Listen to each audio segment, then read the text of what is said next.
السلام علیکم۔ آج میں آپ کو ارشد ندیم کی تمام بائیوگرافی کے بارے میں بتاتا ہوں کہ کیسے انہوں نے ایک گاؤں سے شروع کیا اور دنیا میں نام کمایا۔ ارشد ندیم 2 جنوری 1997 میں میاں چنو میں پیدا ہوا اور وہاں سے اپنی ابتدائی تعلیم کا آغاز کیا، اور بچپن سے ہی اسے کھیلوں کا بہت شوق تھا۔ اس نے کرکٹ سے شروعات کی اور آل پنجاب میں کرکٹ کھیلی اور بولنگ میں اچھا رہا۔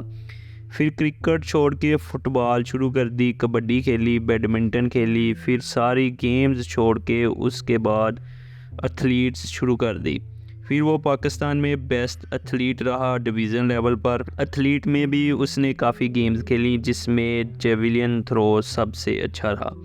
پھر اس نے واپٹا کے ذریعے جیویلن کھیلی اور انڈیا کے نریش چوپڑا سے 2018 میں کھیلا اور اس سے ہمیشہ ہارتا رہا۔ پھر اس نے بہت محنت کی اور اولمپک میں کھیلا اور آج دنیا میں ریکارڈ قائم کر کے آیا۔